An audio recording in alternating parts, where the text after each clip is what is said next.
a autoridade humana, o Estado, ela pode criar direitos, extinguir direitos, modificar, ou existem direitos e valores fundamentais que o Estado necessariamente precisa reconhecer, respeitar e promover, não lhe cabendo afastar, destituir, regulamentar no sentido de limitar. Vamos ver juntos, vamos ver o que a Igreja nos diz, o compêndio de doutrina social da Igreja. Vamos juntos.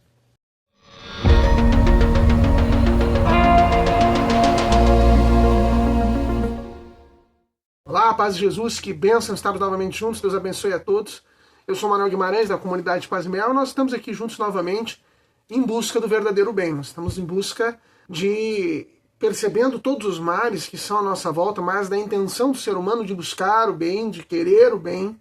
Aonde que ele erra o alvo? Onde é que acontece isso de se desvia? O que nós devemos procurar e ter para que nós façamos bem essa busca do verdadeiro bem? Nós vimos inúmeros elementos, o respeito à realidade espiritual, ao bem moral natural, a importância da consciência, das virtudes, enfim.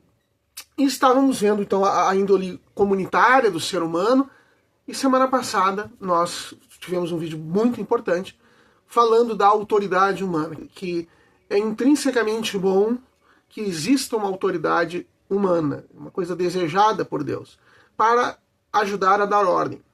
E que é um dever do ser humano obedecer, submeter-se a essa autoridade. Mas existem limites, existem condições, e nós vimos dois grandes limites da autoridade, dois limites fundamentais, que são um pouco mais fraco, mas também verdadeiro. O detentor da soberania é o povo, é a população, é o conjunto, e não uma autoridade destacada dessa população. Então, essa autoridade, ela se coloca a serviço dessa população, do bem comum, nós vamos ver, do bem comum, para promover esse bem comum. Ela não faz o que quer. E ela não age contrariamente àquilo que entende, conhece e acredita o conjunto da população. Não pode fazer. Isso é um limite de todo o poder, de toda a autoridade, para que ela seja legítima. E outro, ainda muito mais forte, toda autoridade precisa submeter à lei natural, a ordem moral determinada por Deus. Se ela não respeita isso, se ela não submete isso, ela não é mais verdadeira autoridade, é só uma opressão, é só um abuso de poder, um poder indevido. E, bom, daí vão surgir várias consequências, vários direitos de resistência, nós vamos ver em outro momento. Mas nós vamos continuar então hoje a partir daí.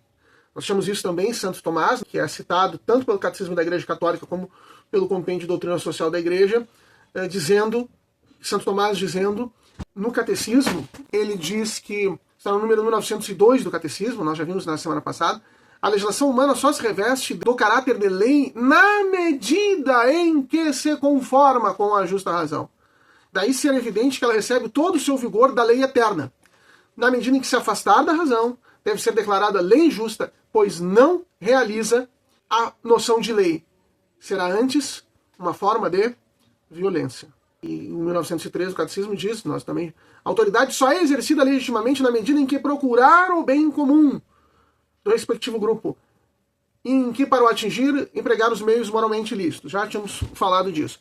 E o Compêndio de Doutrina tinha falado, a autoridade deve se deixar guiar pela lei moral. Toda dignidade, sua dignidade deriva do desenrolar-se no âmbito da ordem moral. Bom, e vai seguir adiante, o que nós já vimos na semana passada. Hoje, nós vamos continuar nesse sentido, tentando também explicitar em que consiste esses limites, na necessidade de conformação à lei moral natural, que toda autoridade deve ter, que o Estado, portanto, deve ter.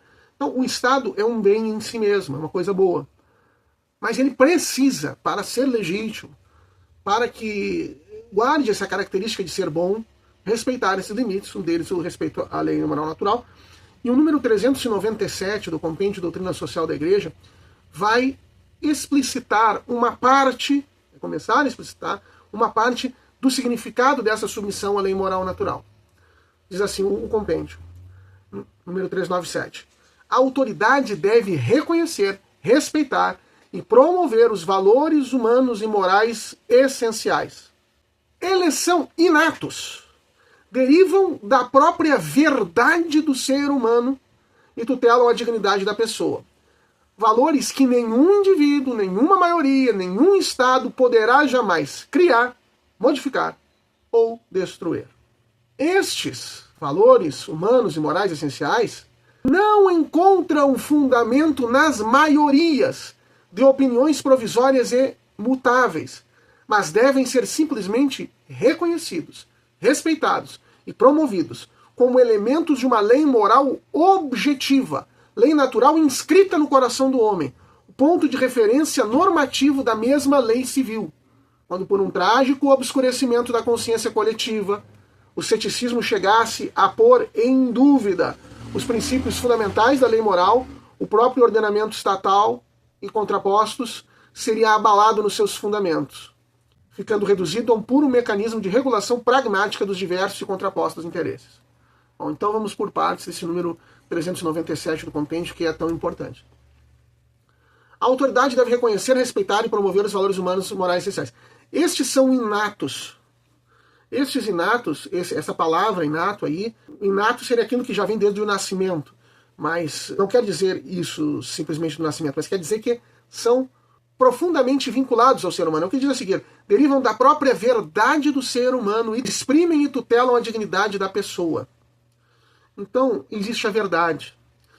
Eu, Manuel, você, nós somos seres humanos. E dentro desse ser, um ser humano, constitui uma série de realidades que não podem ser negadas. Então, o ser humano ele tem em si uma dignidade intrínseca que é dele, que é da verdade dele. O catecismo vai dizer a seguir: exprime e tutela a dignidade da pessoa, valores que nenhum indivíduo, nenhuma maioria, nenhum Estado pode jamais criar, modificar ou destruir. Então, é muito fundamental isso, porque esses direitos, esses valores do ser humano, vejam, os Estados, eles devem, diz ali o número do compêndio nisso, respeitar e promover. Ele deve respeitar, reconhecer, respeitar e promover. Ele deve reconhecer. Então, quando a Constituição da República Federativa do Brasil, lá no artigo 5º, diz: são os direitos e tal, individuais, e todos, direitos e deveres da pessoa humana, de todas as pessoas, aí começa a elencar os direitos. Isso é muito importante. Ele está reconhecendo. Agora, a grande confusão em que nós não podemos cair é achar que esse reconhecimento seja determinação, seja criação. Quando a Constituição brasileira diz isso, ela não está criando esses direitos. Nós, seres humanos que habitamos o Brasil, não temos esses direitos porque a Constituição diz. Eles são inatos. A Constituição não cria direitos. Não é a Constituição do Brasil. Nenhuma Constituição, nenhum documento escrito por ser humano, por autoridade, cria direitos humanos, cria valores. Eles podem os reconhecer e devem reconhecê-los. É bom que reconheçam. Mas, se numa determinada organização estatal, se numa determinada nação, se numa determinada comunidade não houver esses direitos escritos, ou eles sejam negados explicitamente, não é que esses direitos desaparecem. Porque, diz o compêndio, esses valores, nenhum indivíduo, nenhuma maioria, nenhum Estado pode jamais criar, modificar ou destruir. Não é dado ao Estado. Não foi o Estado quem os criou, e não é dado ao Estado negá-los, destruí-los. Ele não pode fazer isso. Então, direitos como a vida, a integridade física, a saúde, a liberdade, a propriedade, a dignidade sexual, a liberdade sexual, a intimidade, são direitos de associação, de expressão de pensamento, de crença. São direitos que são inatos ao ser humano, fazem parte da verdade do que o ser humano é. E só cabe ao Estado reconhecê-los, respeitá-los e promovê-los, diz o compêndio. Não lhe cabendo criá-los, modificá-los ou destruí-los. Isso é fundamental. Vejam, dentro desse limite de se conformar à lei moral natural, de não poder criá-la, mas tem que se submeter a ela, tem essa parte. Estes valores fundamentais não encontram fundamento nas maiorias, na opinião provisórias e imutáveis. O grande exemplo disso é a questão da vida no ventre materno. Graças a Deus, no Brasil, A maioria da população brasileira reiteradamente tem manifesto o seu desejo de que a vida humana desde a concepção seja respeitada em todo o ordenamento jurídico brasileiro, em toda a ordem jurídica. Mas se não fosse assim, ainda assim, o Estado teria que respeitar, porque não é a maioria da população que escolhe isso, que determina os valores fundamentais, a dignidade da pessoa humana. Não é a maioria.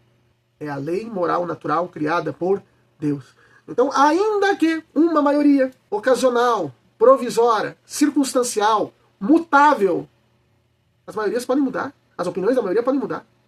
Em algum momento entendesse pela possibilidade de se ceifar vidas humanas do ventre materno, não seria correto que qualquer autoridade, que qualquer Estado reconhecesse esse direito. Ao contrário, ele tem que reconhecer o direito da vida, não de se ceifar a vida humana no ventre materno.